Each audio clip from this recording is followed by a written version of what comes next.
Well, hello everybody. Today we are talking about Don Juan. For once, I actually have a book to show you. This is my favorite Molière play that I've ever read. First of all, can we just appreciate the cover? It is just hilarious. Basically, these are all the women that Don Juan would have seduced. Yeah, this is my favorite play. This edition is by Georges Couton. It's the French translation, or not French translation, but the French edition. And so yeah, if this session becomes me just gushing about this play, that's what's going on. I don't know, share below how you feel about this play. Obviously, it's fine if you don't love it like I do. I chose it for several reasons. First, because I love it, but also because it is one of Molière's most famous plays, and it is a retelling of a legend that many of you probably already know. It's the story of Don Juan, or Don Giovanni, which is about a libertine, so a man who has, several sexual partners, but he's creepy. Okay, he basically just seduces women. 1,001 Women is the original, legend is that Don Giovanni, in these legends, has seduced over 1,000 women, and he gets with them, and then right at the peak of the passion of the romance, he dumps them. Okay, in this story, I don't know if Don Juan has had that many partners, but he basically marries several women. And I don't know how he gets away with marrying several women without obtaining any kind of divorce. And certainly divorce wasn't allowed at this time. So I'm confused, because it seems like he marries these women, then he leaves the village, and he just marries another woman. So that is our Don Juan in here. And so anyway, so the original story, you have this man, he's Spanish. He seduces all these women, and he has a servant. Now, the servant is either Scararelle in French or Leporello in Spanish. And there's a Mozart opera that was made a century later that is probably the most famous version of this legend. And then there is a statue, and the statue is basically the statue that is at the tomb of the commander whom Don Juan killed in a duel. And he's cursed by the statue. And at the very end, he is swept away into hell. So in some stories, you have demons that pull him down into hell. In other stories, the earth opens up and he falls into hell. So yes, there is a Deus Ex Machina ending, but I just find it delightful, and it's also part of the legend. So those are kind of the aspects of the play that are the same, across all the different versions. But of course, this one is set in 17th century France, and so it's going to deal with contemporary, contemporary issues, and it's going to have certain cultural details that are particular to France. Hello, Marianne. Hope you are doing well. So the way that I'm going to kind of structure the discussion is simply to go through it act by act and mention what I really love. But for anybody who didn't read the play, Don Juan, Molière's version, is about this man named Don Juan, who in the beginning we know was married to this woman named Elmire, and then Elmire, and he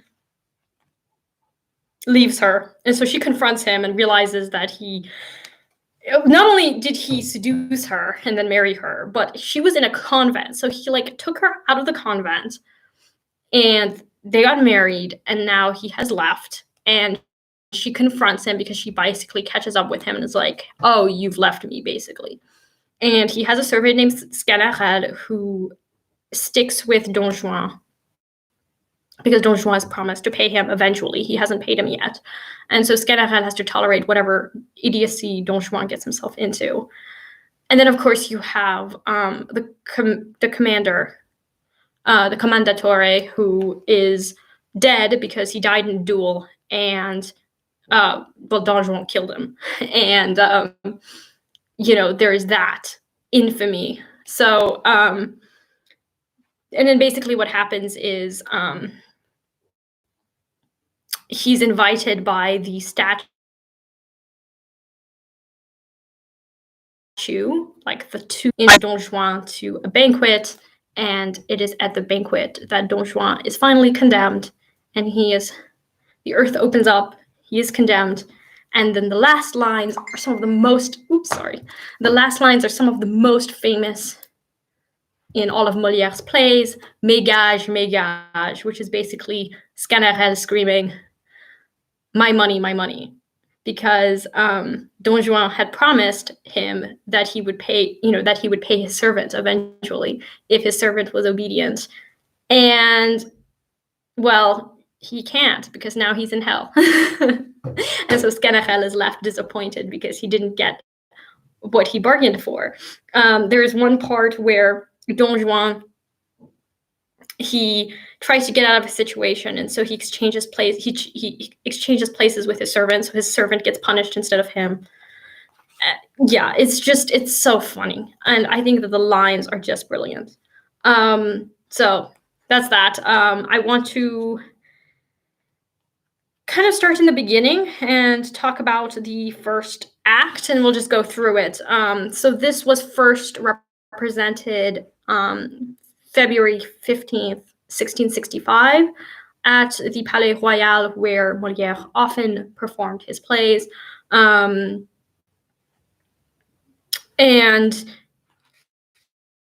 a lot of these plays be attended by the king himself, Louis XIV. I don't know if this one would have been attended. Thanks for clarifying my pay. I wasn't sure if it meant money or retribution. So that's an interesting question. It is supposed to be money. So like this definitely means money. But I don't know if retribution could be a possible like second meaning. But yeah, it does mean money. So yeah, Sganarelle is just disappointed because like early on he'd been like, well, I haven't been paid. And Don Juan's like, oh, you just stay with me and I'll pay you. But then he's, damned. So he's never going to get paid. And so at the end of the day, the one who really has lost the most, it seems, is Sganarelle. That the relationship between Don Juan and Sganarelle really reminds me of the relationship between Don Quixote and his and Sancho Panza.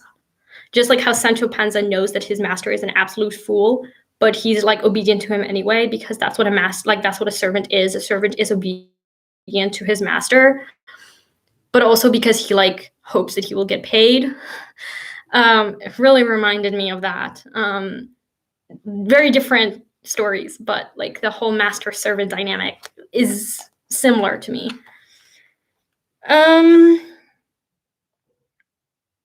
So we start with Sganarelle, right? And Sganarelle begins with his discourse about tobacco, where he says, there's nothing equal in the world to tobacco. Sganarelle is like singing the praises of tobacco and talking about how tobacco is healthy and all this ridiculous stuff. And it kind of sets the tone of like, oh, hello, Feliday. There's this line. Let's see. Comme on est ravi d'en donner à droite et à gauche, partout où l'on se trouve. So basically translated that, it's like, don't you see that as soon as we take tobacco, right, we smoke, how like willingly we take tobacco, like how open we are to taking it, and how excited we are to, give it away to everybody. It's like, there's a sense of like addiction, right? And we don't even wait for people to ask for it. We just give it away. It's like a way of camaraderie. And but there's also the sense of like tobacco as this it's almost like this really weird way of justifying something that is obviously unhealthy. And I think I don't remember if it's Sganarelle or whether it's Don Juan who actually like makes this claim that like tobacco is like really healthy, and like talks about how like doctors use it as a justification. But I think it's interesting that the play already begins with this really interesting reasoning. right? Like, here's this thing that makes me happy, and everybody loves it, and this is the greatest thing in the world. And he even says whoever doesn't live without tobacco is not worthy of life. And he describes it in ways of like it purges the body and the mind, and so it's like it's medicine. So in some ways, I think Sganarelle is portrayed as a fool, but also like a fool who's he's just very unaware. Like he thinks what he's saying is like super intelligent. Especially at the very, very end of the play where he goes on, he has this whole like almost syllogism where he has this whole argumentation that he makes. And at first it sounds really smart, but as you keep reading it, you're like, what is he even saying? Like it makes no sense. If you were confused by one of the final scenes where Sganarelle is like, giving his long speech and connecting everything, that's the point. You are supposed to feel like Sganarelle with Don Juan. It says my connection is unstable. Oh, hopefully it's good now. Okay, so we continue. Sganarelle, he says,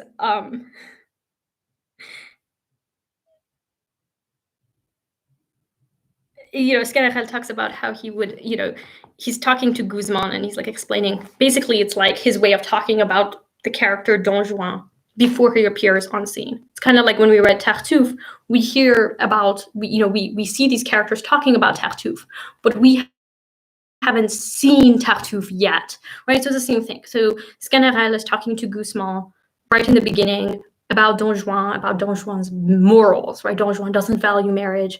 As Sganarelle says, he would marry a dog or a cat. Like marriage doesn't mean anything to him. He breaks all the rules. But we haven't met him yet, right? We haven't met Don Juan yet. We just hear him being talked about. And of course, there's this great line. This is one of the most famous lines, where Sganarelle is describing Don Juan.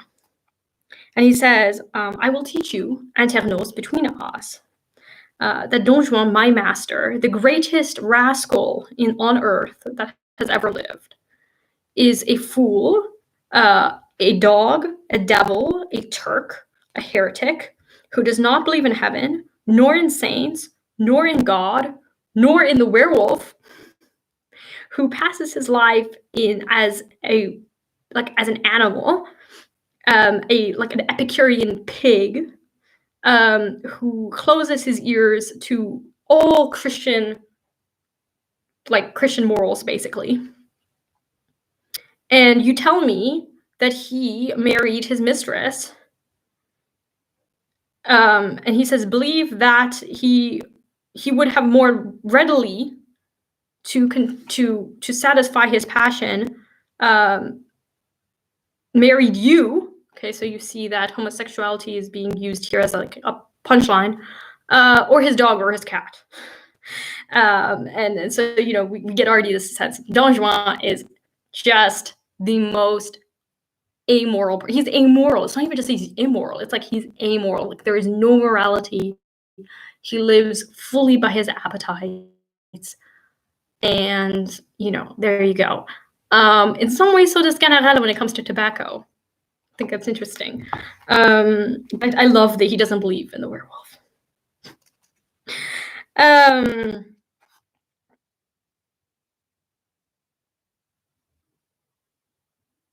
then he said, but then at the very end of scene 1, he says, but if it came, right, if it happened that something happened to him, my master, or if something came to his ears, right, like if something, came to him and that he learned something about what we're talking about, I would say that you lied. In other words, I will throw you under the bus if anything happens, if any of what we're talking about is heard by Don Juan. So you see this loyalty that he has to his master, even as he knows that his master is the greatest rascal in the world, right? He's like, look, even though he's a complete loser, if he learns that we're having this conversation, I'm going to blame it on you. I'm going to say that you were lying. I'm going to throw you under the bus. And it just shows kind of how Sganarelle is like, he's sold out. He's totally sold out.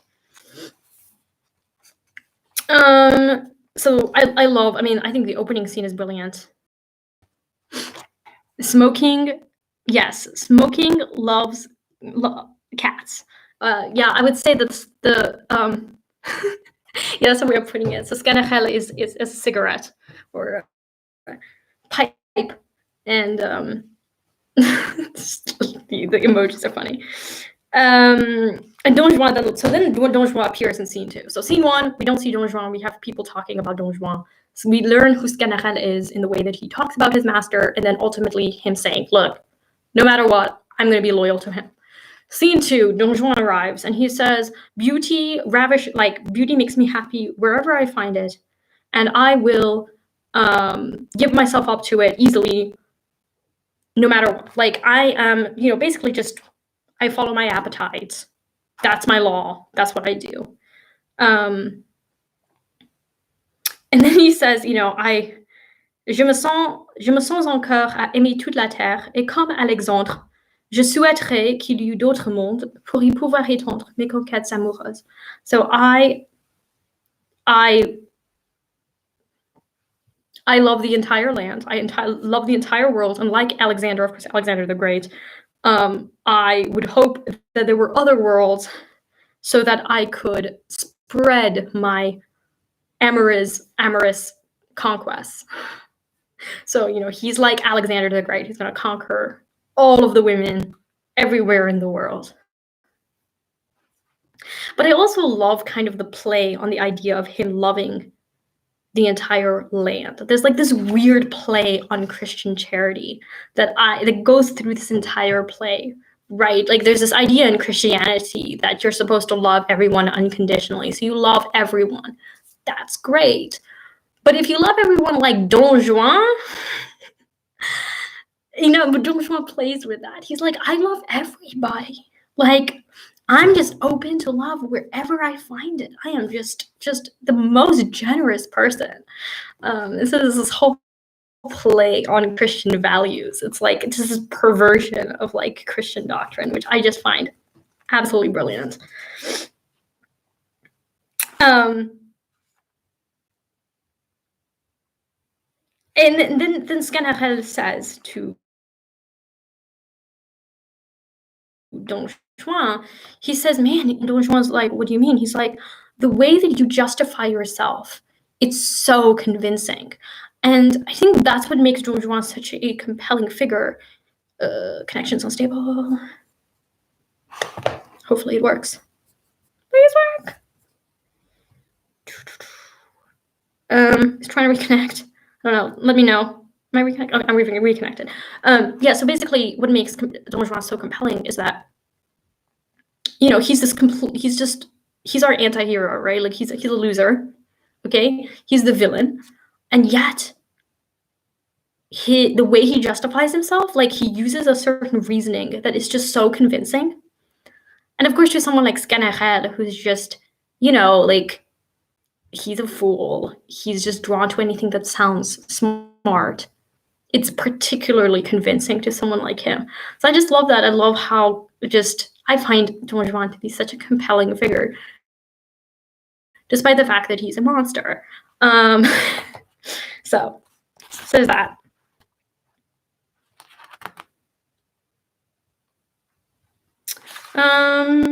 Let's see. Oh, there's another scene that's really, really famous. So I'm going to go through all of the... So again, scene 2, Sganarelle is talking to Don Juan, and he says, aren't you afraid, sir, of the death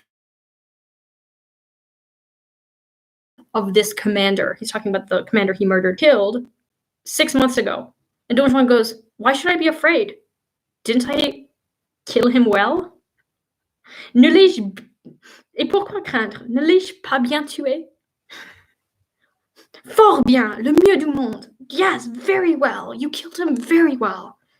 He would be at fault to complain. J'ai eu ma grâce de cette affaire. So Don Juan just turns everything on its head, right? Sganarelle is like, aren't you afraid? I mean, aren't you ashamed that you killed this man in a duel? He was like, why? I killed him really well. Didn't I kill him well? I just love that. So that's the other thing I love. At any point, if you have a scene that you particularly love, like, share it, because, like, I like being a conversation. And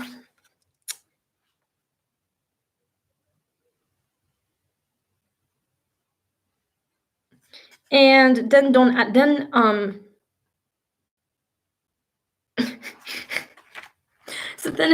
so then finally Elvire, her name is Elvire. Elvire finally catches up with them and is like, "What's going on? We're married. Like, what are you doing?" And Scanner speaks for his master, and he's like, Madame les conquérants, Alexandre et les autres mondes sont cause de notre départ. Même, like, Madame, are the reason why we departed. So it's just like, well, why did you leave? Oh, because of Alexander and the desire to conquer other worlds, which is what Don Juan said. So again, it's like, just playing off of jokes and like jokes leading to other jokes. Super great. And Don Elvire is just like trying to speak sense into him. Like, aren't you afraid of, heaven? Like, aren't you afraid that you're going to be condemned for your sins? Like, aren't you just horrified of what you've done? And so Don Juan, of course, is going to, have his great reasoning for why he left. And he said, look, Elvire, like, I took you from this convent and I married you. Like, he basically, like, seduced her. He, like, made her break her vows. Like, he's just a monster, but, he's like, now I repent of my sins. And so that's why I'm leaving you, because I know how sinful it is what I've done. And so now I'm leaving you. So you see how he turns on his head, like every crime he's committed, he has a way of justifying himself. Why did he leave Don Olivia? Because he's a good Christian and he realized his sin. So he decides to leave her. Okay. It is worth noting there is a reference to Tartuffe here. So the connection between, bonjour, Justin. There's a connection here between Don Juan and Tartuffe that is interesting. So the note here says, so it's where he, Don Juan cites conscience as like the reason why he left Elvire, right? He says, oh, my conscience spoke to me and told me that I committed the sin. Evidently, that's also a reference to Tartuffe. And now I want to see where that would be in Tartuffe, whether it is actually Tartuffe's line or it's somebody else's line. I'm guessing it's probably Tartuffe's line.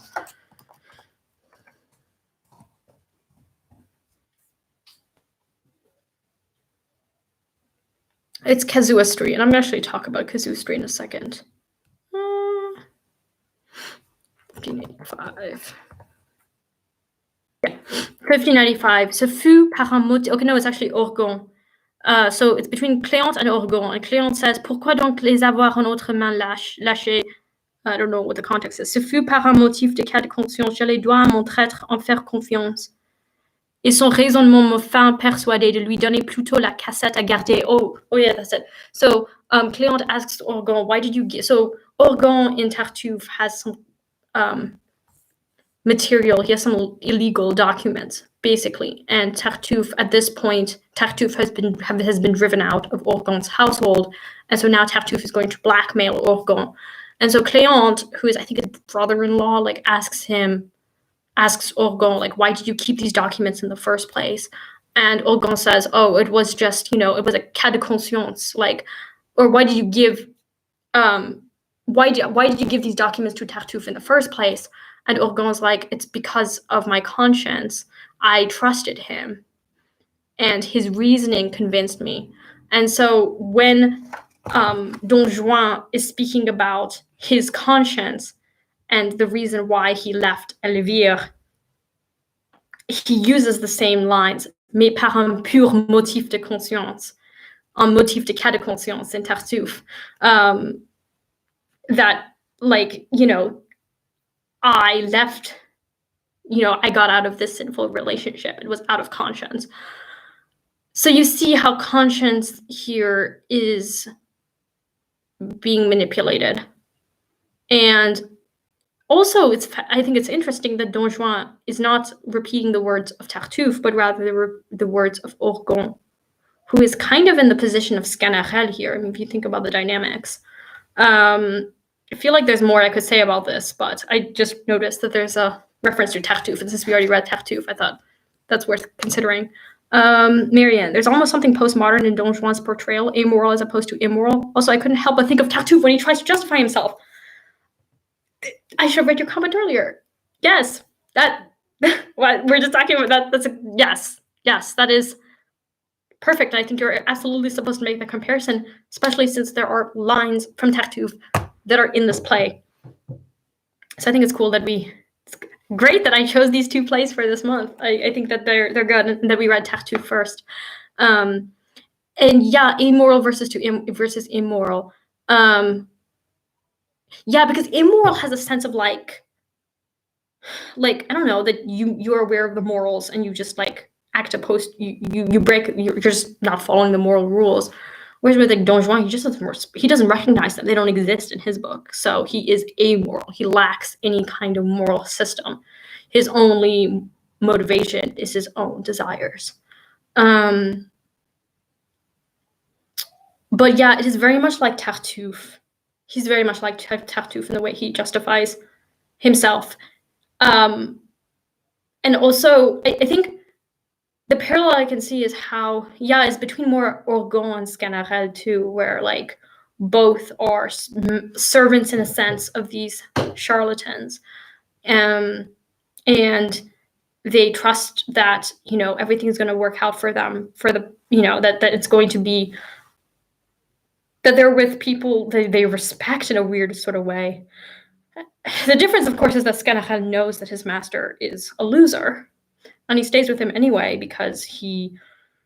partially because he is the servant and that's what servants do, and partially because he wants his money. Whereas Orgon is actually like believes that Tartuffe is a holy man.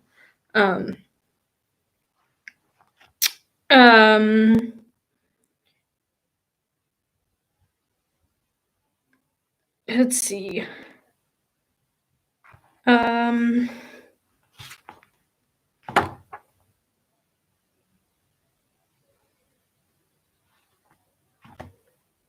Let's see. Let's keep going. So now we're in Act 2. So basically, Elvire has confronted Don Juan. Don Juan's been like, look, I am now a great Christian and I've decided to leave you. Then you have the Peasants. I saw a production of this play like probably a few days before the quarantine began here in Geneva. And the servants, I mean, it was played so well. Or not servants, but the peasants. So you have these two peasants, Charlotte and Pierrot. And I'd be really interested in knowing how they translate their dialogue, because it's hard to read in French. It's in this peasant dialect, in this rural dialect. And I don't know how they translate it into English. So if you want to let me know how they, what's the register? Like, how do they translate the peasants' conversation? Because I followed it, but it's also really hard to follow. And there's one part where Charlotte and Pierrot are talking to each other that I'm trying to remember. I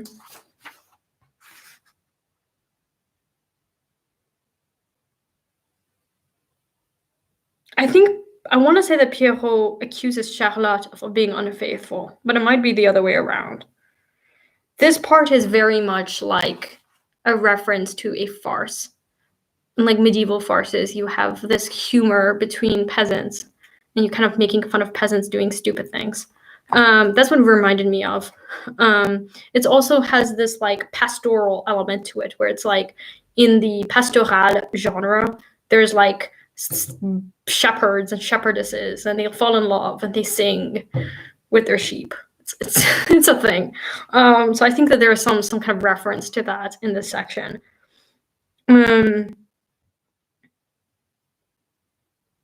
But yeah, let me know how this section is translated into English. It'd be really interesting to see how they would translate something like this, because it's hard to read. It's definitely hard to read, but when you read it out loud, it makes sense. So I'm going to switch to. So then Don Juan appears.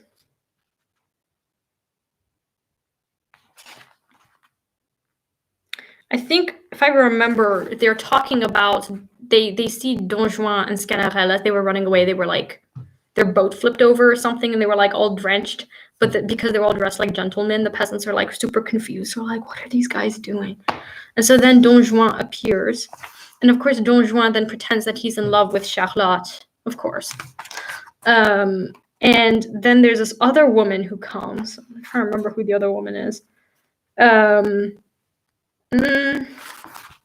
Mathurine, yes, there's Mathurine. So there's Charlotte and there's Mathurine, and the back and forth where he's like telling both of them that he loves them is just so funny, because he's trying to dissimulate what he has told one person, and he doesn't want to tell either of them what's going on.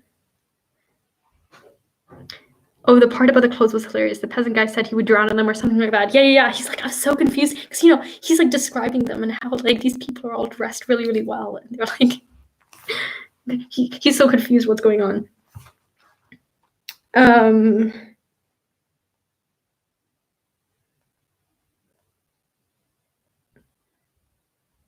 Oh no. So there's this weird conversation.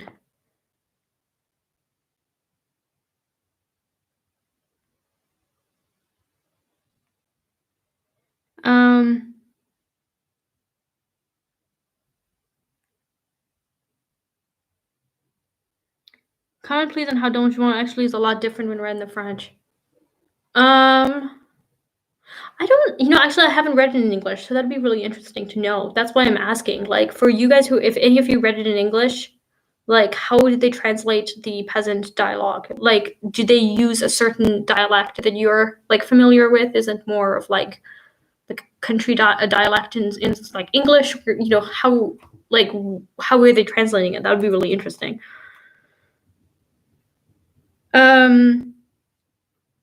So Don Juan appears. Pierrot discovers that Don Juan is hitting on her, and at first she's of course horrified, but then Don Juan says he's going to marry her, and of course Charlotte falls for him. And Pierrot's like, you promised you would marry me. And Charlotte's response is hilarious. She's like, if you love me, shouldn't you be happy that I'm going to become a madame? Shouldn't you be happy that I'm going to get married? You should love me that I'm happy. It's like it's weird reasoning. It's like, you're cheating. This guy's all angry that she's cheating on him, and she's like, why are you angry? You should be happy that I'm happy. It's like, what? And Don Juan just comes in and is like, I'm going to marry you. Then Mathurine comes in and he says the same thing. I'm going to marry you. And both women are literally standing there, and he has to try to like speak to both of them without each knowing what he's telling the other. That's perfect. You have to see it performed. Just YouTube. There are some really excellent productions on YouTube. It's funny. Linguistic usage matters. Yeah, I mean, of course, even for a contemporary audience, it would have been hard to follow what the peasants were saying to some degree, it probably would have been funnier. And yeah, again, it's the social class thing that is running through Molière's plays. I read the English translation by Brett Bodemer, and the peasants were talking almost like Mark Twain. Oh, so it's like Tom Sawyer, Twain's characters, that is. Okay, so it is very much like, okay, that is an interesting choice, especially like Tom Sawyer. I can totally see that. That is a really interesting choice. I love to know what translators do, because this is would just be contemporary, I think, peasant, but also kind of like a ridiculous version. I'm sure it's exaggerated. So then Don Juan is hitting on all these women, trying to hide that he's cheating on all of them.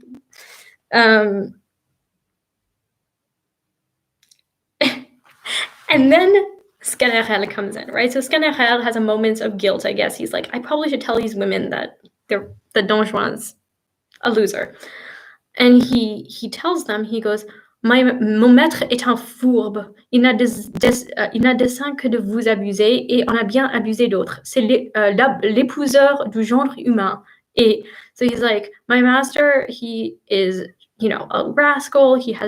He's an abuser. He abuses everyone here. Abuser, ça veut dire, abuser is like, not just abuse in like the modern sense of the word abuse, but like plays with others, right? Like he plays with others and he marries the human race, as he says. C'est l'épouseur du genre humain. He marries the human race, okay?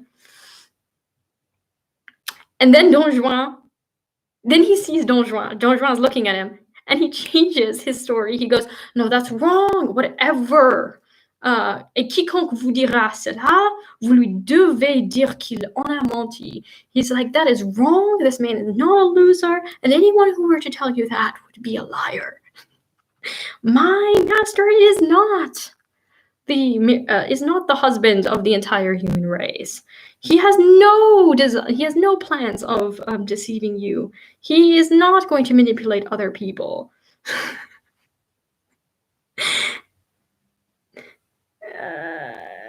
And then Sganarelle goes back and he says, no, this guy's a loser, like really, like he's horrible. You need to run for your life. This man is going to seduce you. Then Don Juan's like, wait, what did you say? He's like, actually, my master, he is not at all a rascal. He is the most faithful husband. And it's just so funny, this back and forth. You have Don Juan, who is trying to hide from all these other women that he's like seducing at the same time. And then Sganarelle is trying to warn these women, but also he doesn't want to get in trouble with his master. And so then he changes his story every time the master looks at him. So again, try to find a production. It's pretty funny. So that's what I have for Act 2. Do you have anything about Act 2 that you thought was particularly great? I will look at the notes here to see if there's anything.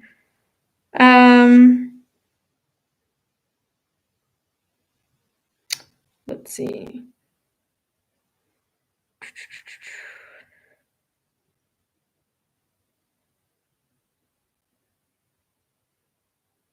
Oh, there's one part where Charlotte is talking to Don Juan, one of the peasants that he has seduced. And Charlotte goes, well, don't cheat on me, right? Like, don't deceive me. Your conscience would catch up with you. Like, I mean, you'll be punished by your conscience. And, but Don Juan doesn't have a conscience. So he doesn't, everybody says your conscience is going to come catch up with you. Well, it doesn't, right? The only thing that ultimately condemns Don Juan is the statue. Like, it's the ghost of the commander who condemns him. It's ultimately God who condemns him because his conscience is like broke. He's got a broken conscience. So then Don Juan is dressed in, so they're all in disguise, if I remember. Yeah, they're in disguise. I'm trying to remember. Are they in disguise? What's going on here? What happened here? Sorry.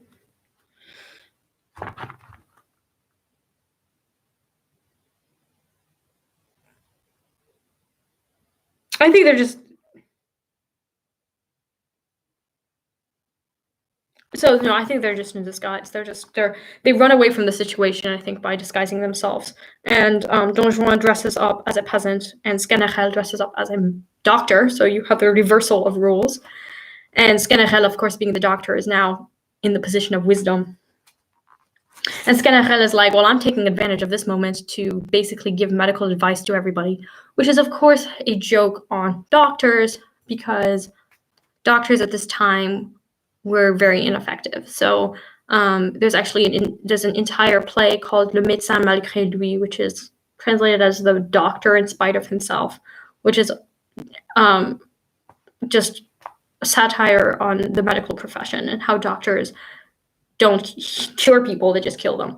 And so, you have Sganarelle, who is playing the doctor, and what Molière is suggesting is that, well, he'll be just as effective as an actual doctor because doctors are charlatans.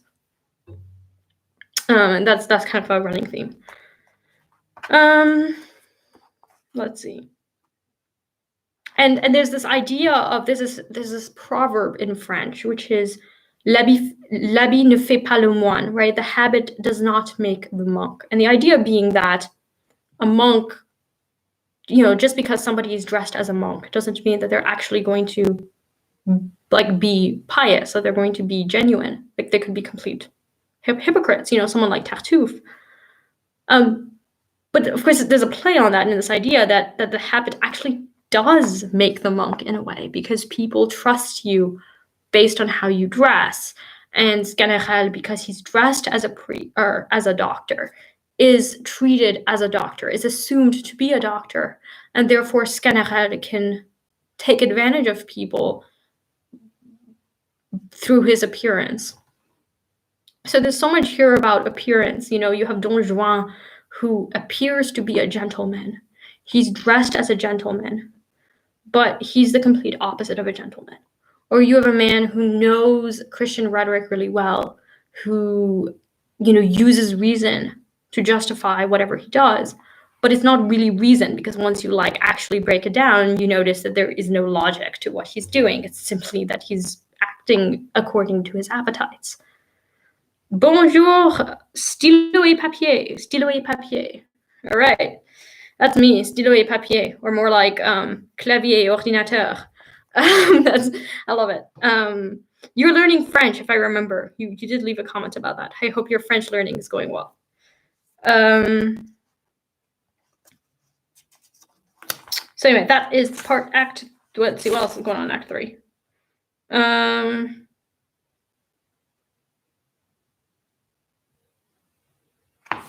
There's this, the most famous line. So the other very famous line is where Sganarelle says, "What do you believe in?" Right? So he actually asks him this time, do you believe in God? Do you believe in, what do you believe in? The clothes make the man. Yeah, I think absolutely. That's kind of the message, is the clothes make the man. Honestly, when I think about modern day charlatans and,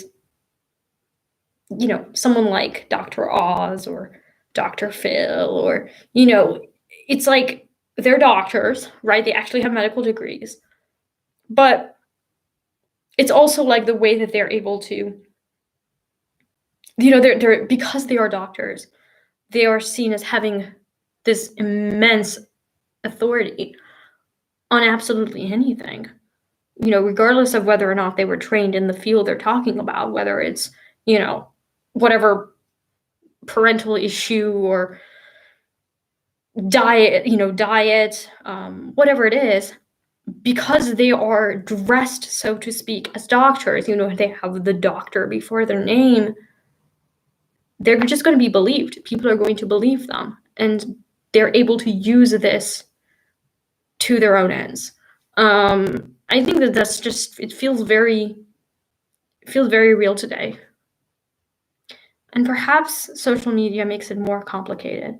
I usually think about this myself actually quite a bit, as somebody who uses my platform for educational purposes. I wonder, I don't ever want to give this impression that I'm have this immense authority on any of this, because I will, it's true that I might know something, but ultimately, because it isn't one way, it is a dialogue. But because I'm the one making the videos, there can be this sense that I have a certain authority that I don't have, or that I'm not, this all-knowing person, or that whatever I say isn't the final word on anything. but well, thank you, Justin. Justin says I do, so evidently, but no, I mean, I think it's serious, and I think that this becomes particularly the case when people have more and more subscribers. If I were to have, and I mean, I don't, okay, but if you look at someone who has hundreds of thousands, millions of subscribers, and you read the comments and you see, the stan culture and whatever, when you are on YouTube and you have such a huge base, it gives the sense of you give the sense that you have, that the person has more authority than they really do, or that there's a certain aura of like respectability that's associated with that. So I don't know, it really gets you thinking about how imposters get into our lives, and whether or not we might become imposters. Marian, this was a good line by Don Louis. Okay, Don Louis, let's get to Don Louis. Is he, let's see, where is Don Louis? Come on. I can't remember who Don Louis was.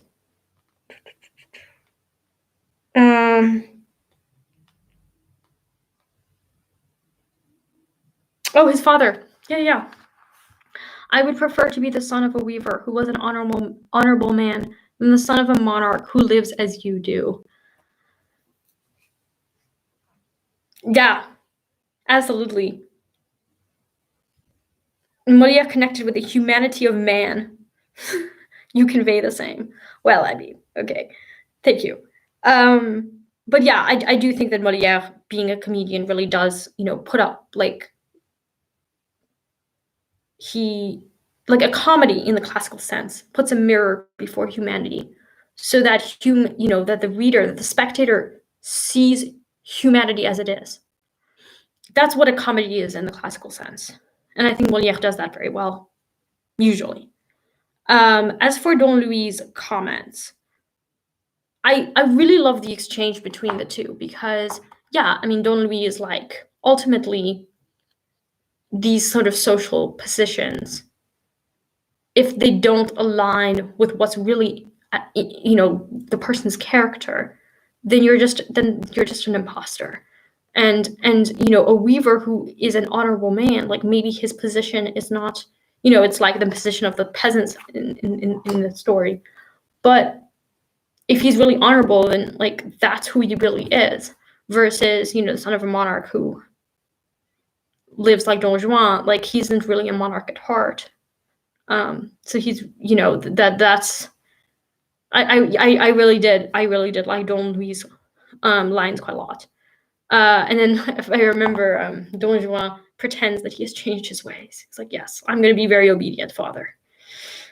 He's not. He has no interest in changing his ways. So anyway, we're back in Act 3. Don Juan asks Sganarelle, or Sganarelle asks Don Juan, what do you believe? Don Juan doesn't believe anything. And Don Juan then responds, again, very, very, very famous line, Je crois que 2 et 2 sont 4, Sganarelle, et que 4 et 4 sont 8. I believe that 2 and 2 equals 4, Sganarelle, and that 4 and 4 equals 8.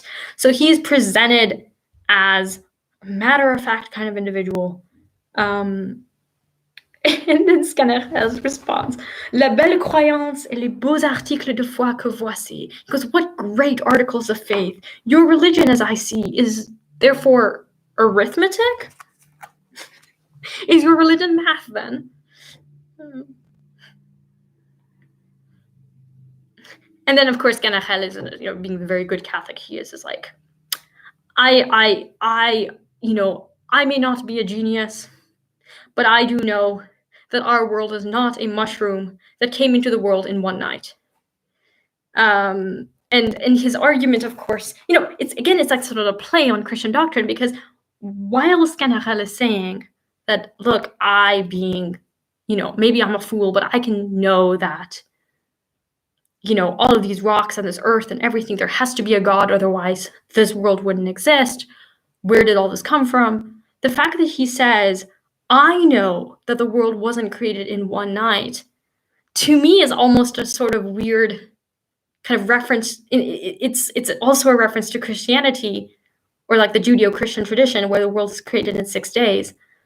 So in a sense, it's like Skenered is and is not confirming Christian doctrine. Like on the one hand, he says, yeah, of course, I know that, all of these things in the world, like they just can't come out of nowhere. So obviously there's a God.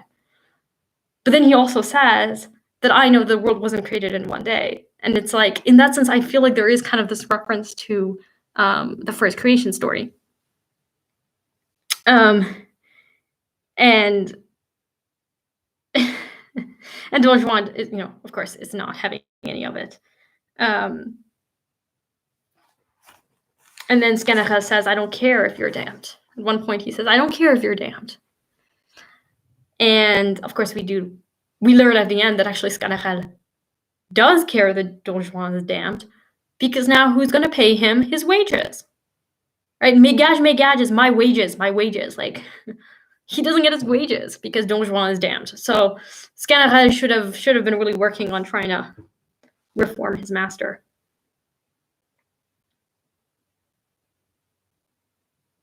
And then at the end, Don Juan is like, oh, I think we're all lost. Let's go ask somebody about the way.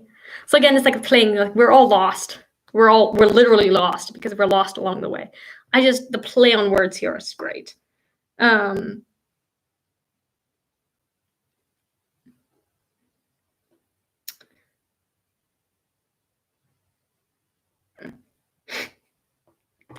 Then we're in Act 3, Scene 2. Don Juan meets a peasant, right? Like he's like a beggar, right? And the beggar is begging for money, and he says, out of Christian, if I remember,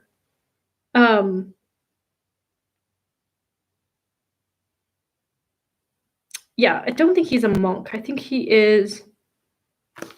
I'm trying to remember. Is he a monk? Yeah, no, he's just a beggar. And Don Juan's like, yeah, I'm not going to give you anything. And the poor man is like, please, out of love of God, please give me something.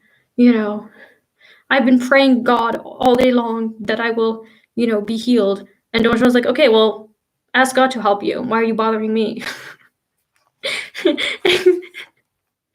And then Don Juan goes, well, you've been praying all day and night, and God hasn't helped you, so how about Molière is taking on the cardinal, who's barely second to Louis. I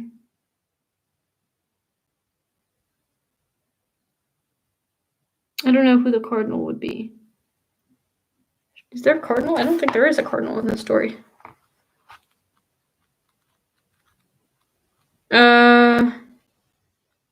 Second to Louis.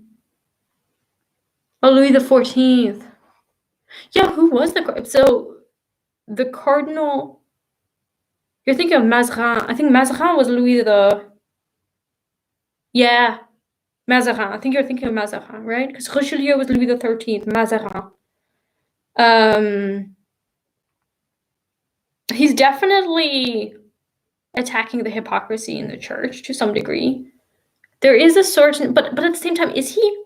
Because ultimately, all of the people who are making all of, the only character in this play who's really saying all the blasphemous things is Don Juan. It's like the devil. Like you can't believe the devil.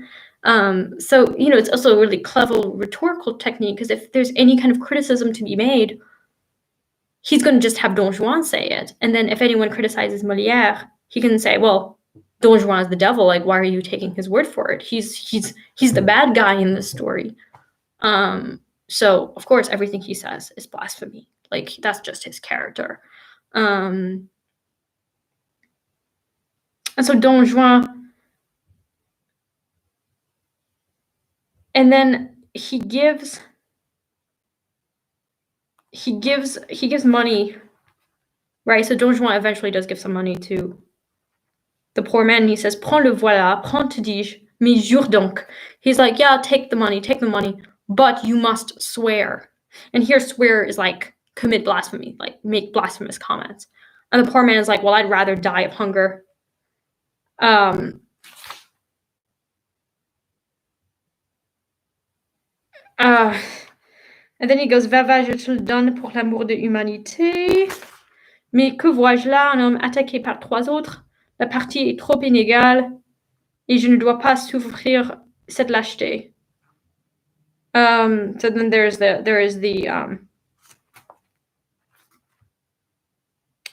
yeah, so then he sees Don Carlos, who is Elvira's brother, who is basically notices that that's Don Juan. He wants revenge for what Don Juan did to Elvira. But it's funny because it's like there's this moment of like the tempter where Don Juan is like confronted.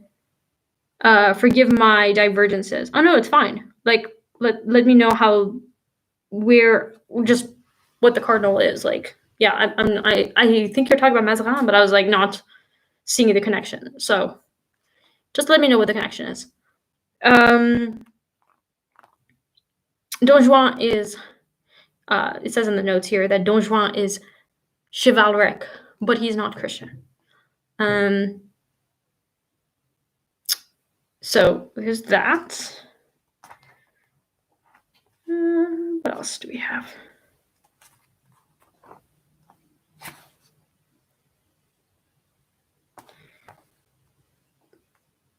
And then in Act 3, Scene 5, you have the duel with the brothers. And Don Juan. So Don Juan is confronted by Don Carlos, who, like I said, is Elvira's brother. And then there's also Don Alonso, who's also, so Elvira has 2 brothers, Carlos and Alonso. He's confronted by them. And they are angry because, Don Juan cheated on.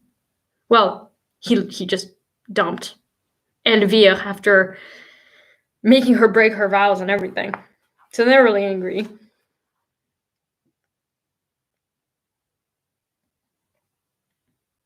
And then they're at the tomb of the commander, and that is where kind of you have your finale, right? The commander invites Don Juan to dinner. Don Juan refuses to acknowledge this. Like he pretends that nothing is going on. He doesn't believe in ghosts, so he's just not here for it. Skenerel is like terrified. He agrees, and then of course, the commander arrives, and he's condemned. And so then we are in Act 4. And I don't have a lot to say about Act 4 because we're reaching the end, and Act 4 is always kind of like, I don't know. Act 4's in plays tend to be kind of the beginning of like, it's where it's declining, right? But that is also where Don Louis, Scene 4 is where Don Louis talks to Don Juan. That's where the father talks to his son. And he says, non, la naissance n'est rien où la vertu n'est pas. No, birth is nothing where virtue is not.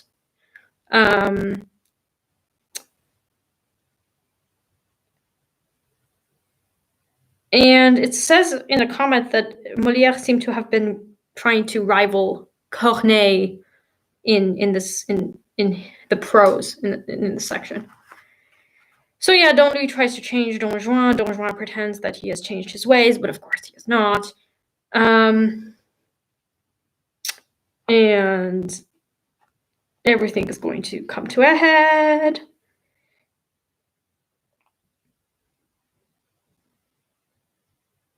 And then then Act 5 begins with Don Juan, who, as it says here, faisant l'hypocrite, pretending to, playing the hypocrite. So he's Tartuffe now. He's really, he is the hypocrite.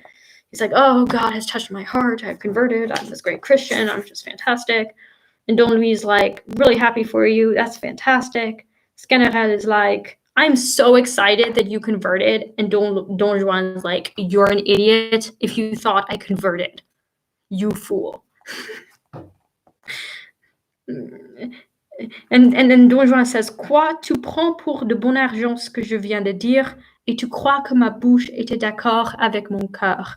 He's like, what? You take as good money, as true money, what I have just told you. And you believe that my mouth was in agreement with my heart, right? It's like, just because I said that I converted doesn't mean that I really did. Again, it's like that external, like the outward appearance versus the inner heart. Like and again, it, you know, as Marian was talking about, it's really what's at the heart that matters the most, as we see, because, you know, he plays the game really well. He gets away with a lot. And Skenerel says, and this gets really, really profound. Skenerel goes, vous ne croyez rien du tout et vous voulez cependant vous ériger en homme de bien. He goes, you don't believe anything at all, and yet you want everyone to believe that you are a gentleman, that you're a good person, that you're a good man. And Don Juan responds, et pourquoi non? And why not? Il y en a tant d'autres comme moi qui se mêlent de ce métier et qui se servent du même masque pour abuser le monde. And it's actually giving me chills and kind of making me emotional to read that line, because it feels so real, where Don Juan's like, why not? There are so many other people like me who are doing the same exact thing and who use other people in the same way, who put on the same mask that I do to manipulate the world, right? Don Juan's like, you know, and throughout this play, you get this idea that Don Juan is this exceptionally evil man who's just so apart from all other, you know, all other men in the world. He is, you know, he's, you know, Christian, he breaks Christian standards. He's just the devil, right? But here it's like, Don Juan's like, are you kidding? There's so many other people in the world who do this. Why should I take off the mask when other people have been so successful by being hypocrites? Like, and then Don Juan goes, and of course, you know, Don Juan's just this guy who just makes a lot of sense, right? Like I told you, he has this reasoning that feels very true and very real, and like it really touches on the hypocrisies and the corruption of the upper classes, but really just humanity, I think, in general. Don Juan says, and this is Act 5, Scene 2, il n'y a plus de honte maintenant à cela. There is no shame in this today. L'hypocrisie est un vice à la mode, et tous les vices à la mode passent pour vertu. Hypocrisy is a vice that is in fashion, and all vices that are in fashion pass for virtues. Le personnage d'homme de bien, the character of the good man, of the gentleman, is the greatest of all of the characters that one can play, right? This is, of course, now getting at theater, at playing the good man. It is, and the profession of the hypocrite. Why? Why is it the greatest? Why is it the greatest act? Because there are such wonderful advantages to playing the hypocrite. You're the hypocrite, you win. Everything is great. All you gotta do is put on the mask. You only have to play the role. Doesn't matter that you're not really a gentleman. As long as you act like it, people will just follow. And he says, c'est un art de qui l'imposture est toujours respectée. Et quoi qu'on la découvre, on n'ose rien dire contre elle. So he says this is an art of which the imposture is always respected. And he says, tous les autres vices des hommes sont exposés à la censure. All other vices of man are exposed to censor. Et chacun a la liberté de les attaquer hautement. And everybody is free to attack it, to attack it outright. Mais l'hypocrisie est un vice privilégié qui, de sa main, ferme la bouche à tout le monde et jouit en repos d'une impunité souveraine.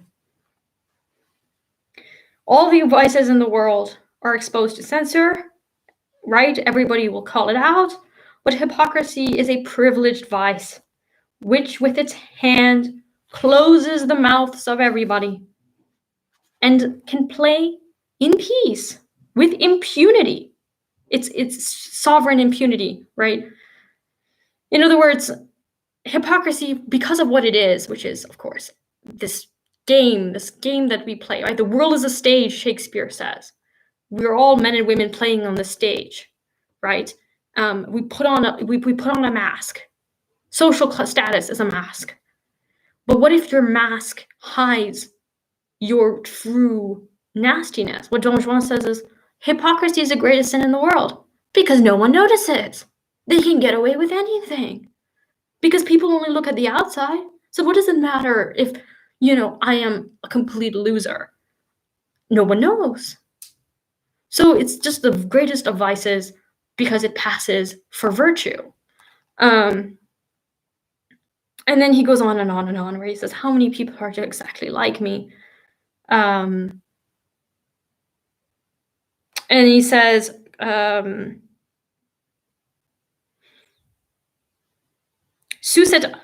combien crois-tu que j'en connaisse qui, par ce stratagème, ont rhabillé adroitement les désordres de leur jeunesse, qui se sont fait un bouclier du manteau de la religion, et sous cet habit respecté, ont la permission d'être les plus méchants hommes du monde.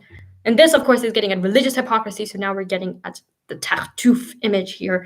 He says, how many people do I know who used to be losers as like kind of very visible, corrupt men as adolescents, but then once they became hypocrites, like once they knew how to play the part, were super duper successful. All they had to do was to make a shield out of religion, right? They could just play the role of being this great Christian.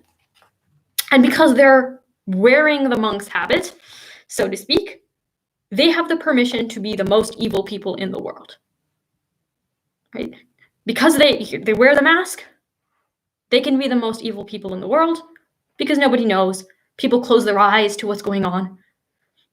It feels very modern, guys. It feels very, very modern. And the moment when Don Juan confronts Ganarelle and says, what are you angry about? I'm not doing anything that other men of my social status haven't done. And they've been so successful. So what's going to stop me from doing the same thing? And really, when you think about it, the answer is nobody except God, ultimately, right? I mean, that is who is able to condemn him. But he's super successful up until then. And he says, and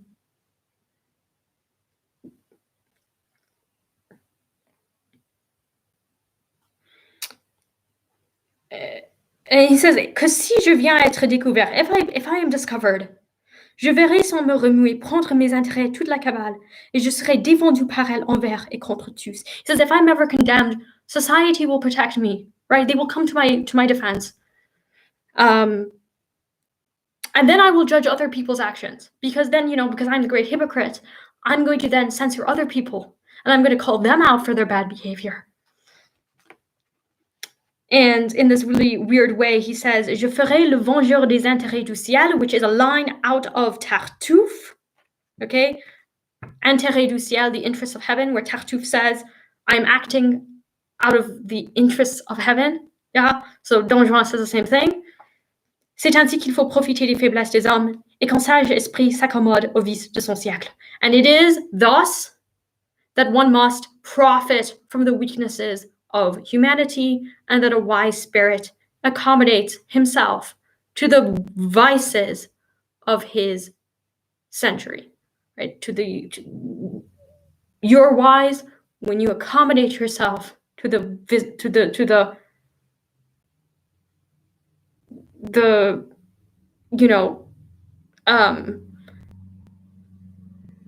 evils of the century. In other words, just play the role, right? Play the role.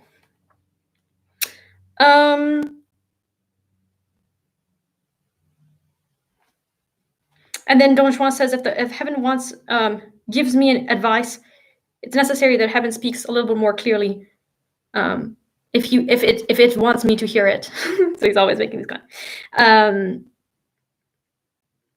And then he doesn't repent, right? And that's the big thing, is that Act 5, Scene 6, he says, no, I will not repent. He says, never will it be said that I repented of my sins, right? He is sure of his beliefs. He has a weird sort of integrity. So it's like he's a hypocrite. So he's wearing a mask and he's lying and he's putting on the show and he's manipulating other people. But he has this weird integrity, like in that he is always this person. He's always this amoral character. He remains this amoral character. And that's, you know, that's the end. It's like he's damned, and Sganarelle goes, ah, mes gages. And then Sganarelle says, il n'y a que moi seul de malheureux. Mes gages. There's only me who is the most miserable. My wages. So Sganarelle ultimately is the one who's the most miserable.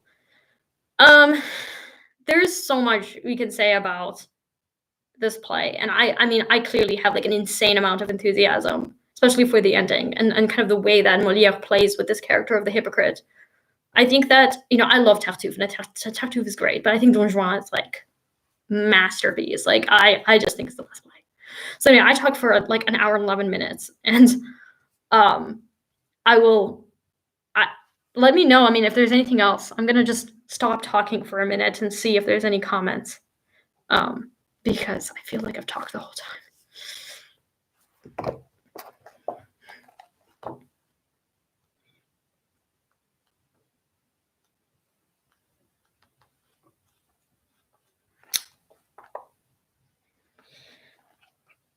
Well, I guess not. I guess we're good.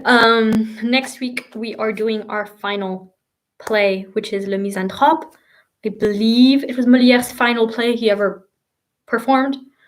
And if I remember, and I need to reread it, I've reread it a few times, but somehow I always forget. I believe this one is, let me see. Is it a tragedy? I don't remember. I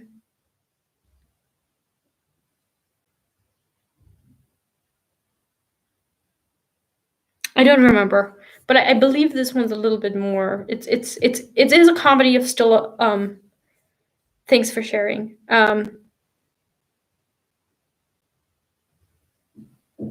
As a Christian, it hurts me to see the religious hypocrisy Molière talks about. Honestly, there's a lot of it, but it can't be hidden forever. Tree is known by its fruits.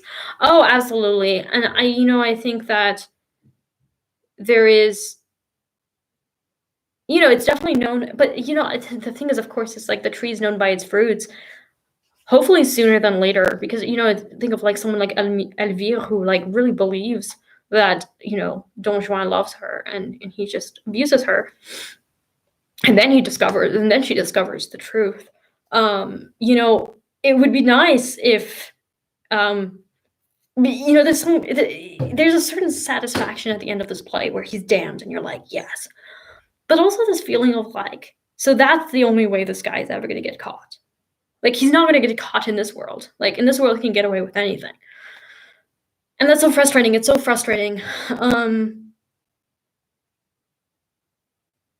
It's weird. It's a comedy, but it's also really serious. It's rough. Thanks for sharing. Yeah, no problem. Next week we're doing Misanthrope. I think Misanthrope is a really nice one as well. Should be pretty hard hitting. It is also quite self-referential, if I recall. This one was a bit self-referential too, with all the talk of acting and putting on masks and like theater, and like, there is this merci. Okay, no problem. There is this quote. Okay, I'm gonna leave you with a quote. I'll read you the quote. It's not from this play. It's actually from Erasmus's Praise of Folly. So Erasmus was a wouldn't say philosopher. I mean, I guess he was kind of philosopher, theologian. He was a humanist, okay? He's considered the evangelical or humanist of the 16th century. And he wrote this satire called Praise of Folly. And so the character Folly speaks. And, through folly, we have the exposure of all of this corruption in the church at the time.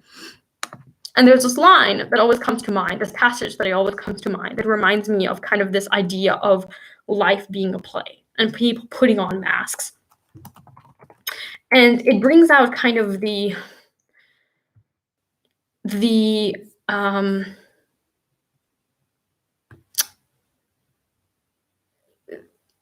complexity of this concept of playing and like putting on masks, because what folly essentially suggests is that we all put on masks, and we cannot expose all hypocrisy. Like, there's just a certain sense that we have to accept things the way they are to some degree, and it's hard because it's like, I don't want to agree, but I also think that it's interesting how there are certain things that we just allow to happen, and that maybe we kind of have to some degree to even be able to live.